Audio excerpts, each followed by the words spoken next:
Fresh Perspectives. My name is Gail, and my guest today comes to us from New York City. She is an opera singer, a college professor, and she makes soap and other products. I'd like you to meet Joanie Brittingham. Hello. Hi, Joanie. Hi. Thank you for coming on. Happy to be here.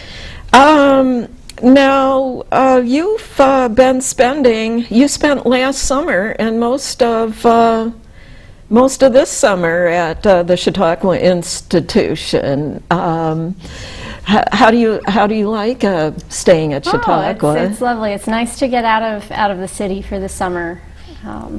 I can imagine. Do you live right in the middle of things where the buildings are real tall and everything? I live in Upper Manhattan, so it's a quieter neighborhood. Oh, okay, yeah. That's nice. I know all of my neighbors. It's a different feel. Mm-hmm, mm-hmm. Well, you were a little bit later this year. A couple of weeks later than you came last year. I was. Yeah, tell us what that was all about. So I spent the first part of this summer walking the Camino de Santiago in Spain. It's a religious pilgrimage, and I walked from Pamplona. A lot of people start in St. John, which is actually in France, and then it's a walk across northern Spain. I started in Pamplona and walked to Santiago de Compostela, where the main cathedral is, and I walked 412 miles. Wow, yeah. That's a lot of mileage for walking. It is. How many miles a day approximately? Between 12 and 20, depending on the terrain. So oh, I see. The flatter days were longer. The days with hills, a little bit less. Less mileage. Mm-hmm. Then, did you have any interesting experiences on the pilgrimage that you'd like to tell us about? Yeah, it's I think the most interesting thing are the people that you meet. I got to meet people from all over the world, all different kinds of languages and different backgrounds. Do you speak a lot of those languages? Well, because of studying music and studying opera, I speak enough to communicate in several languages. I took Spanish in high school, so I was able to communicate in Spanish, but because of singing, I've studied Italian, German, French, and a little bit of Russian. Mm-hmm. Wow. So anyways, I have neighbors. The wife is originally from Spain. Oh, cool. And they take yearly trips to Spain to visit her parents. I think they really enjoy themselves a lot. Okay, so how did you get interested in becoming an opera singer? Well, I first heard opera on NPR, on National Public Radio, when I was in about second grade. Wow.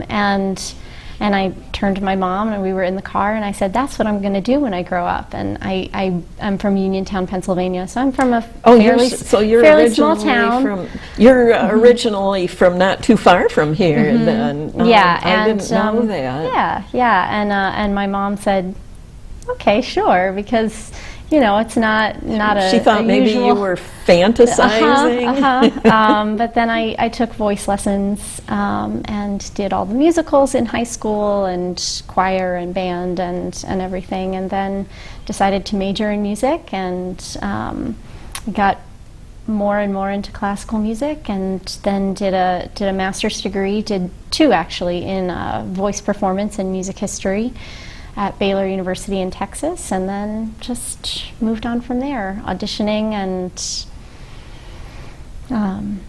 working in opera and concert and musical theater, and just building a life in music. And that's where you met your husband? Was I met him in school. In school. What was he studying? He was getting a degree in musicology, but he works in arts administration now. He works in arts administration. Okay. So where do you perform then? Anywhere that hires me. In the last year, I've worked with the Victor Herbert Renaissance Project. I've worked with several other performing entities, Opera on Tap. I've I sang at Carnegie Hall. Earlier this year, I did the North American premiere of Carl Jenkins's new piece, Cantata Memoriam for the Children of Aberfan, which was a piece written to commemorate a tragic accident where a coal storage unit tipped on top of an elementary school. Oh, how And, awful. all That of- was something that actually happened? It happened in the I believe it was the late 60s. I can't remember the dates, but so this was written to commemorate this tragedy in Wales, and it had its first performance in the UK, and so this was the first performance in North America. So a lot of students at the school that were killed? Yes. So it was a very tragic Yeah, accident. that's But this terrible. musical commemorating this tragic event memorializes, was yeah. absolutely beautiful music. So it was really wonderful to get to sing that and to get to work with the composer in person. Yeah, and so it was soprano and baritone soloists and orchestra and a large 200-person choir. I see. Okay, there's quite a bit to it then. Now, I've heard that you're also a college professor. Is it music that you teach? Yes, I teach private voice lessons, and I teach vocal techniques class as an adjunct professor at Malloy College in Long Island. So I'm not full-time there. It's just part-time. I'm there a couple of days a week, but I really enjoy teaching and really enjoy working with the students. Oh, that's good. Yeah. So what made you decide to teach? Well, it's something I've always known I wanted to do. My voice teachers from home that I learned from when I was taking voice lessons in middle school and high school were really inspirational people, and I knew that I wanted to teach as well as to perform. And in college, my professors told me, well, you need to get a master's, you might have to get a doctorate eventually, but you definitely have to move on for your master's if you want to work in academia. And when I was in graduate school, I taught at a community college, and then after graduate school and doing some singing between graduate school and moving to New York, I taught at another college in Alabama. So I've been slowly building it and working You've had as a lot a teacher. You've had a lot of experience then. And teaching private lessons as well. Oh yeah, yeah. What does a person? Well, maybe you sort of already answered that question. What does a person have to do to become a professor? But you kind of already described. Yeah, that. it's partly education and also partly goals and research. I've done a lot of writing. I've done a lot of research in areas like operetta and also in vocal techniques. And I've published a couple of things, just smaller articles, no books, but that's one thing that they look for in people working in academia, and also the approach and the kind of teaching philosophy that you have becomes really important, particularly in the arts and in music. Yeah. So, what kind of advice do you give to young people who might be fantasizing about doing the kinds of work that you do? Well, when I started as an undergraduate at West Virginia University for my bachelor's degree in music, there were a little over 50 voice majors, and when I graduated, there were 4 of us. Because a lot of people change their minds, they realize it's not for them, or they don't want to put in the hours that it takes. It's a lot of time in a practice room, it's a lot of it is a lot of work, and some of it doesn't always feel like it's fruitful work. And I mean, I joke that I could, wallpaper my parents' house and every house I've ever lived in with my rejection letters. Oh, wow. So you have to have a fairly thick skin, and you can't give up easily. So. Well, you seem like the type who doesn't give up easily. You do No, seem like the type that stubborn. has a thick Yeah. skin, just from having had conversations with you before. So let's move along to the video Okay. that we are going to see of you demonstrating your talent. All right.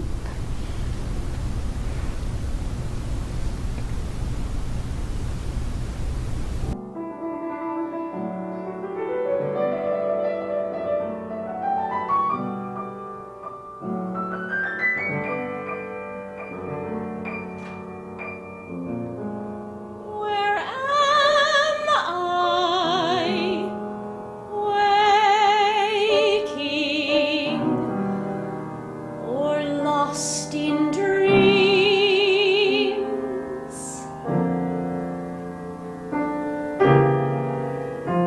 I've slept here in this wood, it seems.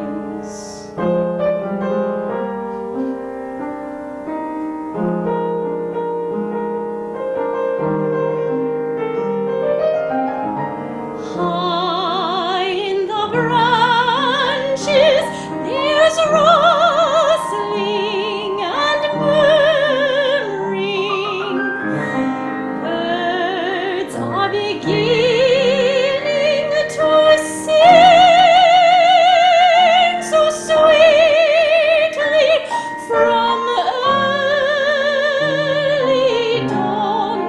They are all awake and sing us their morning hymn of grateful praise. Dear little singers, little singers, happy morning. Oh, Hans, you sleepy, lazy dormouse, come on, wake up now.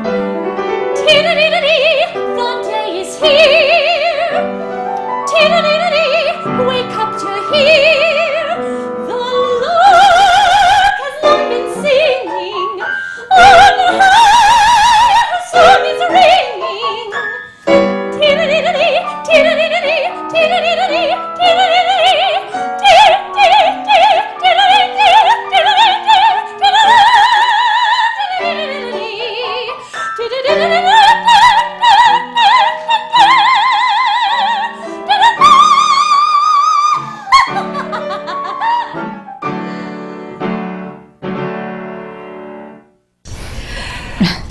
It's hard to believe that such a big voice can come out of such a small person. I hear that a lot.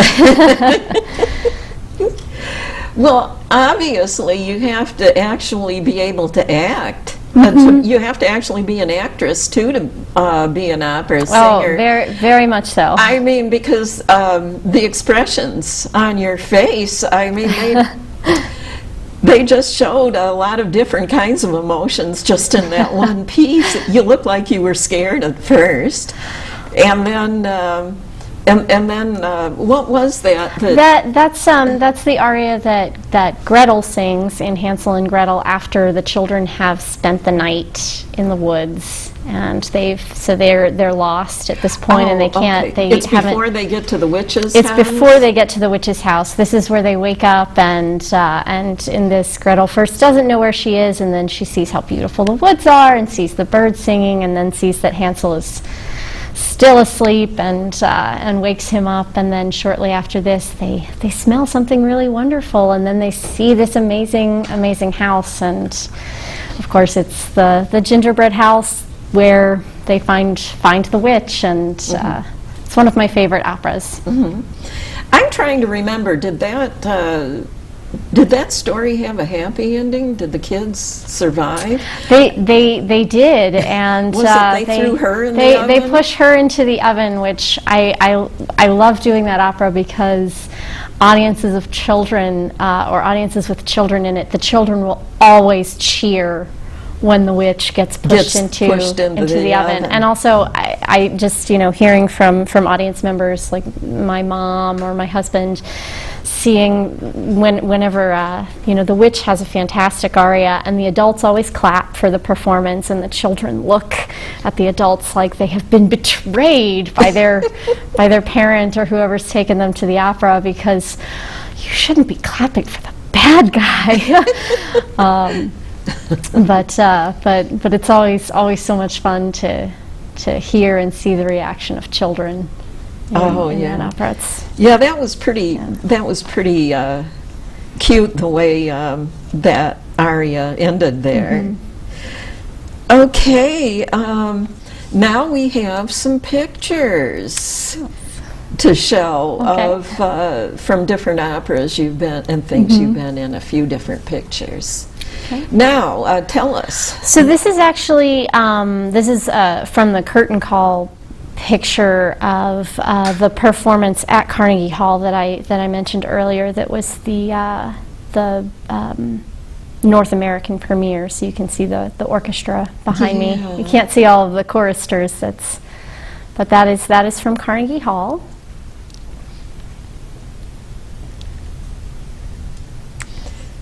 And that's actually a photo from Hansel and Gretel. So was that the witch? Oh, that's not you then, or is it? That's me on the right. Okay. As Gretel.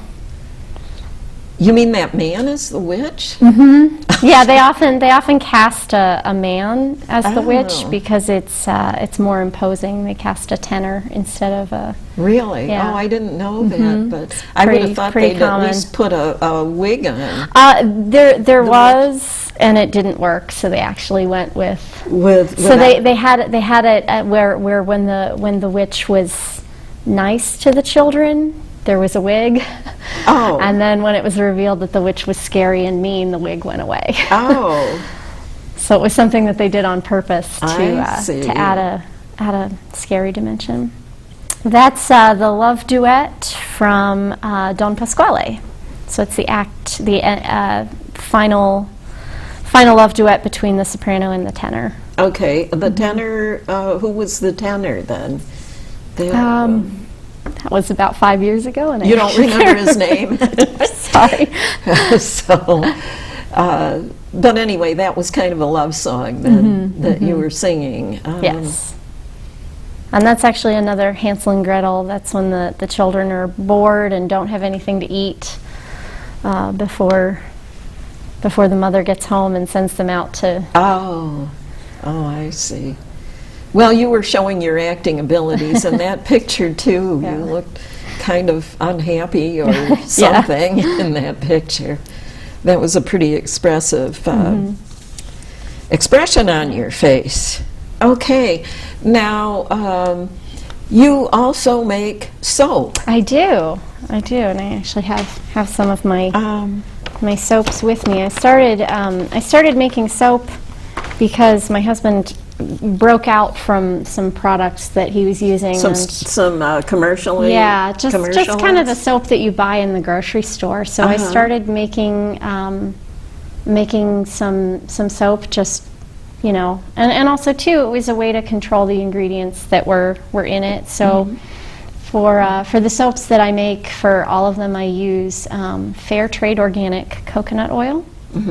Fair trade organic shea butter, and my shea butter I actually source from a company called Global Mamas, which does work with single mothers in Ghana. So it's a business that improves the lives of these women, and they do everything from making hand painted batik to clothing to to their shea butter. So you can actually on their website purchase other things that they make. Oh, yeah. But I buy their shea butter in bulk because I use it for my soaps. And then organic olive oil. Oh, yeah, yeah. And then most of my soaps, I use the liquid base is distilled water, but I've used everything from green tea and Earl Grey tea to whole milk and beer for And my beer. beer soap. Yes. Yeah. Yes, you, last year your beer soap was not vegan, Yeah, but this year it is. yeah, well, I had used rendered bacon fat because I was trying to make a beer bacon soap because I thought that would be fun. But also, too, it made the bar harder. So there's a chemical reaction when you mix lye and liquid with oils. It's a process called saponification. That's how soap is made. And so if there's anything, if you see a product in the store and it says no lye, then it's not soap. It's what is technically called a cleansing bar, and it has more chemicals in it than what soap does. And when you mix lye and liquid into oils in what is known as saponification, it neutralizes the lye, so then it becomes less caustic because lye on its own can actually cause burns. Right. And it's what's used for like drain cleaning. But it's a naturally occurring chemical. It's something that is made from ashes. So this is a chemical that has been around as long as there have been people and fire. And people have been making soap for thousands of years. What was used primarily in soaps early on was tallow, which is beef fat, and lard, which comes from I think a lot pigs. But a lot of companies still do use those a lot of things. companies do still use that. But the saponification process completely neutralizes that caustic lye, and then makes soap, which is what we can then it's then safe to use on your skin, and safe to use for laundry, for all kinds of things that we need to clean. And I use the fair trade organic oils because it is moisturizing, and also too it's environmentally responsible, and as you know from choosing to use a fair trade product, it's socially responsible as well. And I wanted to make sure that what I was using every day on my skin and in the products that I make, that it's something that improves someone's life, rather than not knowing where those things come from, and having a product that you use every day. If you don't think about it, then it's something that could be potentially harmful to. Right. People don't know where their cosmetics are coming from. I know, since I've been using the all-natural soaps, like what you make, I found that I don't need to use very much moisturizer anymore now. My hands, of course, I need to use it on, because which in many cases it's because of whatever additives are used in the soaps. And there are two ways to make soap. There's a cold process soap and a hot process soap. Cold process soap is the way that our great grandmothers made soap. And that people made soap way back in the day. So it's the chemicals are mixed and then poured into molds, cut into bars, and then it has to sit on a shelf for weeks or till somebody until buys until it has to cure. Oh, I see. So the saponification process takes longer. I do a hot process soap, which is where I cook it over medium to high heat. And then I can pour it into molds. It sets, and then so it looks. When I pour it into molds, it looks kind of like soap lava, which is why I get a on the top of the bar. It's rough. It's rough rather than being smooth. So the reason for that is because I cook it in a hot process method, and I do that because I only in the scents that I use for any soaps beyond the plain sensitive skin, no scent added, that I only use essential oils rather than using perfumes. Oh, yeah. Because, you know, a lot of people have sensitivity to perfume. I'm one of I'm very sensitive the ones to the chemical, the ones that are made out of the chemicals. synthetic perfumes. scents. Yeah. You know, and I don't like it. I don't want to use that. So to retain the scent, hot process soap allows me to add the essential oils for scent after the cook process, whereas you have to add it prior to the saponification process for cold process soap, which means that you either have to use a lot of essential oils, which can change the chemical composition of your soap and the scent decays, or you have to use perfume oils. So I chose to make hot process soap in part because I wanted to use essential oils for scent and not have that added. So, what do you put in the beer soap in order to make it beer soap? Do you? So first I take beer and I boil it to get the alcohol out, and also because it would cook out in the soap making process, but more to make it. So I let it sit so that it gets flat, because the air bubbles can actually cause, when the soap is cooking, it can cause a soap volcano, which I learned the hard way. I had a pretty caustic mess to clean up. Yes. But the first time I ever made it, it was just straight into the trash. So I boil it, let it cool, then actually make it into ice cubes. Because once I add the lye to it, so in the soap making process, if you ever make soap, you add the lye to the liquid, never the liquid to the lye. Otherwise, you will have a giant mess and possibly an explosion. And I wear protective gear. I wear latex gloves. I wear long sleeves, long pants, closed-toed shoes, and I wear goggles and a mask to avoid any potential problems, which is intimidating for people who are thinking about making their own soap. But you know, when you're handling something that's caustic, you know. Well, I know for like children under a certain age aren't really supposed to, like if their mothers make soap, right? You know, they're not really supposed to be around. Yeah, children and pets need to be banished from the room, and it needs to be a well-ventilated space. So while it's something that is a safe craft if you are careful. And if you follow directions properly. You know, it's not the kind of thing that you know, you can't measure in cups when you make soap. You have to measure by ounces or grams. Ounces or grams. And so as long as you follow the rules and follow the safety procedures, it's perfectly safe to make handmade soap. But if you don't follow those things, that's when things go awry. Go awry. Yeah. But so the reason the reason I freeze the beer is because when adding the lye to it, there's a chemical reaction that's quicker than when I make it with distilled water or tea. And I also do all of my mixing. I put the container in an ice water bath to keep it cool as I'm mixing the lye in, so that's an added safety measure.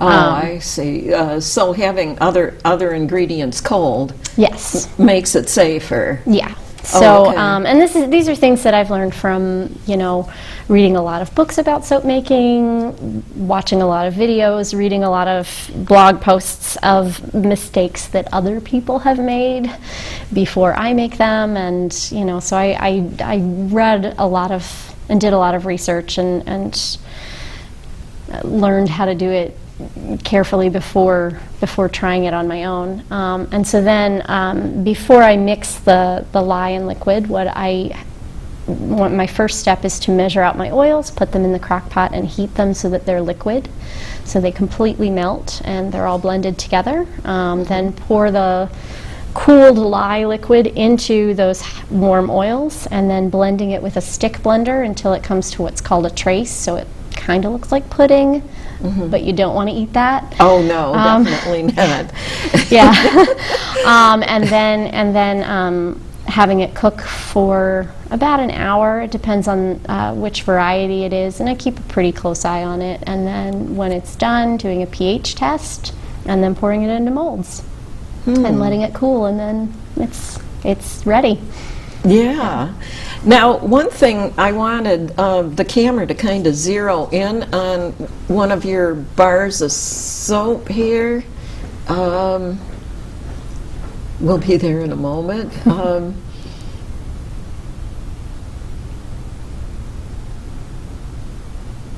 Okay. Now, when Joanie makes soap, which you can also purchase from her during the summer at the Women's Club afternoon craft market. It's also available on Etsy. Etsy? Mm-hmm. Okay. So they can find you on Etsy. Okay. It says Little Joanie Soprano. Yeah, but it's soap, S-O-A-P, instead of S-O-P. R-A-N-O. And the picture there with the hair in braids, I guess that's supposed to look like one of those Viking helmets. The Wagnerian.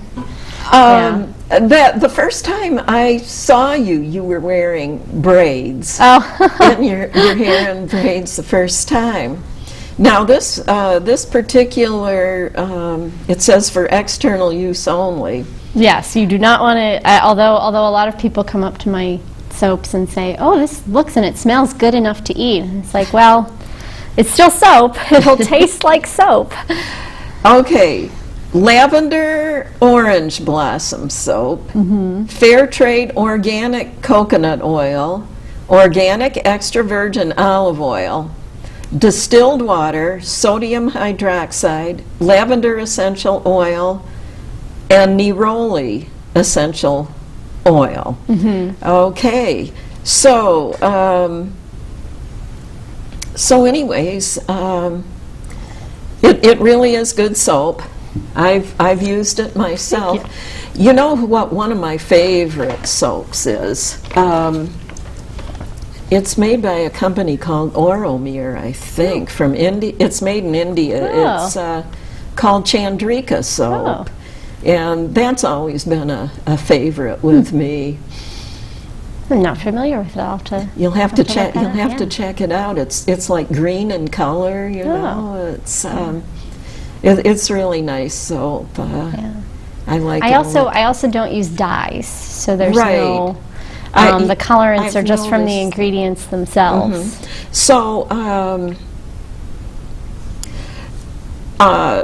what do people use for dyes? The ones that do color their soaps. So there are a variety of dyes. There are some natural dyes that people will use that are plant-based, and a lot of those are also things that people use for other skincare conditions. But then what's primarily used, especially in the soaps that have really bright colors, are powdered dyes that are just a synthetic. A synthetic dye. And there are some people who have adverse reactions to those. So Oh, I see. So Yeah. it's if you're going to make your own soap, it's better if you don't color them. some people really enjoy it, and I have a friend who's a mezzo soprano who also makes her own soap, and she does the cold process method, and she uses perfume oils, and she makes really beautiful colored swirls in her soaps, and that's part of the fun for her, is that she gets to make all these really gorgeous looking soaps, and so it's a personal preference. Some people Well, there was- really enjoy soaps that have these bright colors. There was one lady who used to sell soap at a women's club craft market for a few years, and she did have different pretty colored soaps. And one of the things that she did was on some of them was a picture of the bell tower Oh, and, neat. and like that, because she figured, they'd sell well Yeah. if they had a picture of the bell tower on them, but it would be different colors. For that particular one was more work than the ones that were just Yeah. a solid color. Because she'd have the brown, I think it was, of the bell tower. And then there'd be like a white cloud in the sky wow. and green grass. Well, that's very elaborate. And Wow. blue sky and water, So it was more work, I guess, because she'd have to, have a mold made, Right. and pour in just enough of a certain color in the right place Yeah. and everything. Well, and some So- people, they're reticent to use something that they feel is too pretty to use, and it's like, Yeah. well, it's part of why I like soap. It's just like music. It's single use. It's something that you Yeah. use, and it's there, and it's beautiful, and then it's gone. Yeah, yeah. So, I guess it doesn't keep forever. It doesn't have a forever shelf life. So, I've never or kept does it? soap that long. I mean, Yeah. it keeps for years. Does it? Yeah, yeah. I mean, oils decay, and I think eventually, especially the natural soaps would probably. But I mean, I just wondered, because one time when I was reading a book about decluttering your house, I think it did say something about, getting rid of any soaps that had been, or any cosmetics or anything that had been around for Right. a really long time, yeah, and I think a because- lot of that does come with expiration dates. Uh-huh. So I mean, certainly not more than a year, but I can't imagine keeping a bar of soap more than a year. I almost think some people are afraid to use some of the more natural soaps. I've had the experience of giving somebody a bar of soap that was like more all natural, and maybe a couple of years later visiting their house. Yeah, or using that their people want to save something that's nice. Using their bathroom and seeing it still Yeah. sitting there, Yeah. It's like, you give it to them so they can enjoy Yeah. using it, but, Right. but then there it sits, so I'm not sure what that's Yeah. all about. But you make other products too. Yeah, I do. I make just like linen sprays, things that are again natural that you can spray on your, like it's you can use it like Febreze. It's just spray that you can spray on your sofa or on your sheets. And that's made out of just essential oils? Essential oils and isopropyl alcohol to disseminate the scent, Oh, I and see. distilled water as well. Uh-huh. So. Okay. And then you have something called, I noticed you had something called beard oil. Yeah, it's just our argan oil and vitamin E oil mixed with essential oils for scent, so that men can put it in their beards. Uh-huh. Yeah. I wondered, argan oil has gotten really popular here in the last few years, and I guess it is really good for your skin. It comes from Morocco, does it? Yeah, it's supposed to be really good. I know sometimes I put it in my hair instead of a conditioner. Yeah, I use, Yeah. because my hair is curly, I use a leave-in conditioner, but sometimes I'll use argan oil instead of the conditioner. Yeah, and so- it's actually used in a lot of commercially made skincare products as well. Yeah, so That and jojoba oil are pretty Oh. popular oils particularly for hair care. now about the beard oil, does anybody ever buy it from you who has the really long kinds of beards, or No, I've not. you never had I've only anybody had the had the you know, guys with the well-trimmed ones, Yeah.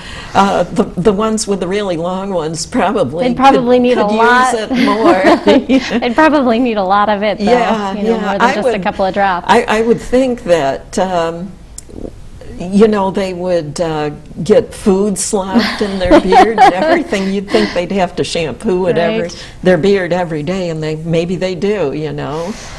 So Yeah. it just occurred to me, you know, I wonder if they use like conditioner in their beards. Yeah, and stuff I don't too. know. So anyway, that's pretty interesting stuff. That beard oil. So you had some other things with you last summer that they were crocheted or knitted.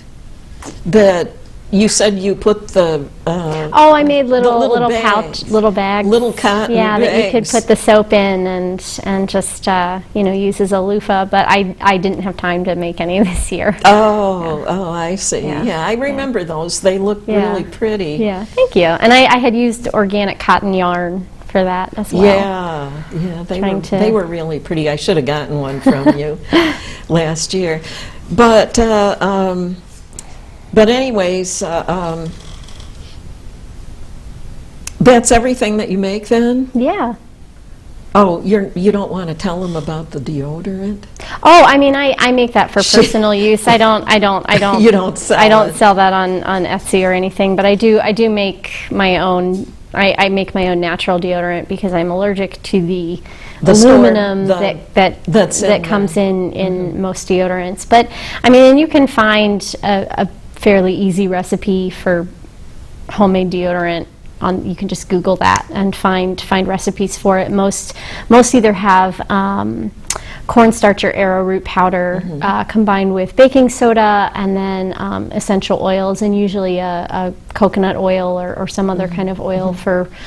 Do you make it? It turns into sort of a cream or something. So you use it like a lotion that you rub in, and then it smells nice and keeps you from stinking, but then doesn't have the kind of Well, skin I've always reaction. heard that underarm stains. I don't know that I've seen those on people's clothing, but in recent years so much. But I always heard that they were caused by a chemical reaction between the perspiration and the deodorants. I actually don't know. Okay. Yeah. So, what advice do you give to anyone who is interested in making their own soaps and other personal care products? Read a lot of books, read a lot of blogs, watch the videos on YouTube, because then you can really see how the process goes and how it's put together. The biggest safety thing is to run any soap recipe that you find, whether it's from a reputable source or not, through a soap calculator, because A soap calculator? yeah, and you can just, if you Google soap calculator, 10 of them will come up. So it's where you put in how many ounces, and you can choose ounces, grams, however you want to measure it. You can put in, I want to put in 10 ounces of coconut oil, and I want to use avocado oil, and I want to use this much, and I want to use this much of this kind of oil. You put it in, and it tells you how much liquid and how much lye to put in. And if you put in something that's from a recipe, you can often find that it's not the same. And so that's a safety thing. Because you want the lye to, you don't want lye heavy soap. That can be used for laundry detergent safely, but you cannot use it safely on your skin. No.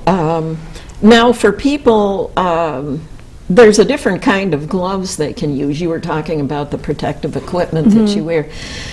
There's a different kind of glove called nitrile gloves that I think you can use if you can't. I just use wear like latex. Oh, okay. I just use latex gloves. Yeah, because I know some people are allergic to latex. So, but I think nitrile gloves would be okay Okay. for them to wear. So, they work pretty good for house cleaning and Yeah, and I mean that's something to again check what has been published about that, and also too, on the box, is it safe to use non-latex gloves with certain chemicals. You know. Yeah. Okay, is there anything else you would like our viewing audience to know about you? Or do you have other hobbies and things besides being an opera singer and a teacher and making soap? You must, right? Well, I mean, I love traveling, Uh-huh. and cooking, and I love to read. So yeah. Do you probably exercise and like that? Oh yeah. I mean, I walk. I haven't in a while, but I take a lot of dance classes also. Oh yeah. Yeah, that's always fun, Yeah, isn't it? yeah. Let's see, you told me you have a cat. I do. Her name is Abby, Uh-huh. and she's adorable, but not the brightest. Oh, is that right? Yeah. She's very sweet, though. Yeah, sometimes it seems like the ones that aren't quite as smart are the most gentle. Are the most gentle. she's not gentle with any. We've had a couple of ants get in this summer, and she has not been gentle with them. The bugs, you mean? The Yeah, kind of ants that are bugs? she has hunted them and.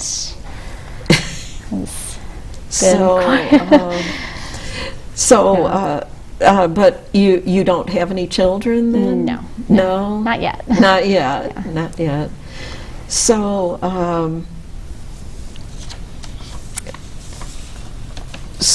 tell us some stories about some interesting experiences that you've had. Can you be more specific? Well, okay. Crazy things like, have you ever been performing in front of an audience and made a blooper or Oh well, I anything mean, like that? I once had a wig fall off on stage. So I finished the entire piece, picked up the wig, and went off stage. Oh, really? It was a very nerve-wracking moment. Yeah. Okay. Things go wrong in live performance all the time, and so you have to be prepared for Right. for anything to happen, and safety first always. Yeah. Okay. What is? Be specific in describing exactly what an opera is. So an opera is a continuous piece of music, and unlike a musical where there are songs and duets and ensembles that's broken apart by spoken dialogue, it's continuously sung throughout. So the dialogue is sung in something called recitative, which is where you kind of sing what the dialogue would be. So there are examples of musicals that operate a lot more like an opera. A lot of Stephen Sondheim's works tend to be more like an opera even when they're called a musical. Oh, I see. And what things does this person? What are the names of some of the things so like Sweeney Todd is an example of one of his works that is sung throughout, and the dialogue isn't spoken. Oh, I see. Where basically people are carrying on conversations Entirely in song. entirely in song. Do they do some of Shakespeare's plays? Yeah, That way? many composers have set Shakespeare's plays to music. Verdi, Rossini, Benjamin Britten. I mean, many composers have set. Gounod have set Shakespeare's plays, particularly the best loved ones, to music. Often in translation. The Italian composers translated them into Italian, of course, and then the story is told through the music. Like Romeo and Juliet and A Midsummer Night's Dream and all of that. Otello is another famous one, that's been turned into an opera. Yeah, I think probably, I've always thought if I had ever been interested in acting, although I don't think I'd be very good at it, but I always thought either a Shakespearean actor or comedy, one of those two, Yeah. would be the ones to do. I think those would be a Yeah. lot of fun. And I prefer to do comedy. That's just... It's probably easier, do you think? Or- It's not that one is easier or harder than the other. It's that some people just tend to be more, some people better are at more one. funny Yeah, and- comedy in some ways is harder because it takes timing that you don't have to have in drama. Oh, yeah. So, yeah, I know that sometimes things can be pretty hysterical. Yeah. The video we'd shown earlier, I know that, and we have another video also. The video we'd shown earlier was from Hansel and Gretel, which, because it's a children's opera, has a lot of comic elements. But there's another video that is a dramatic piece from Donizetti, who is an Italian composer, from his Le Fille du Régiment, the Daughter of the Regiment, which is a French opera. So we can, if you want to show that video, we can. Have you? Yeah, go ahead if you can, Chris.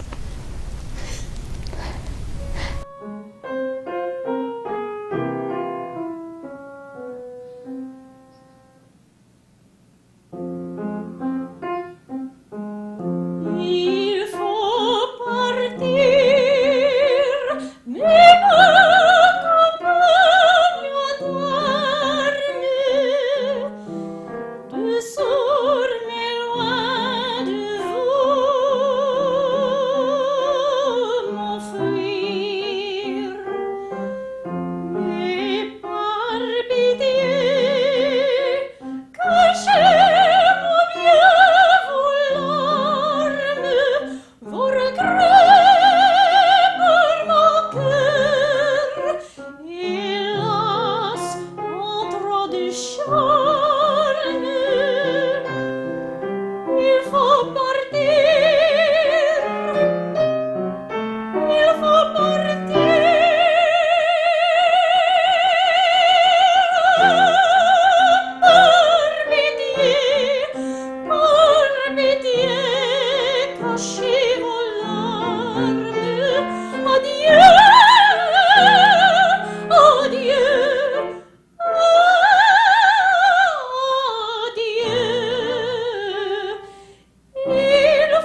Okay, people are probably wondering what the difference is between opera singing and regular singing, Well- and how do you get your voice to do that? Well, one of the things about opera that's so different from other singing, you know, even musical theater and pop singing and jazz, is that it's not, we don't use microphones, so it's completely unamplified. So Oh. you have to use your own body to amplify the sound.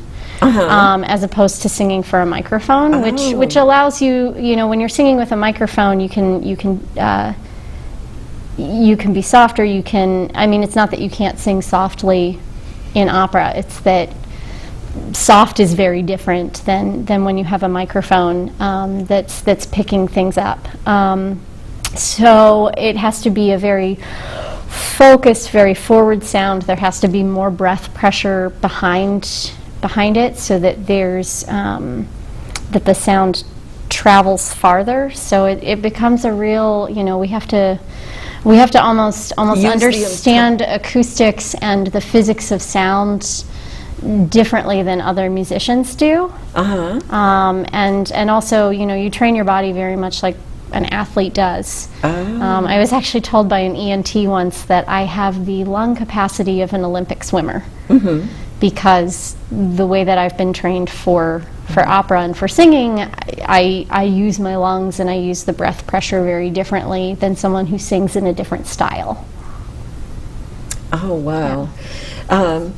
It sounds like, it almost sounds like some sort of athletic training or something. Well, I want to thank you again for coming on the program today. Thank you for having me. I'm sure that people will be interested in hearing about all of this. And we've come to the end of another episode of Fresh Perspectives, and I'll see the rest of you in a couple of weeks.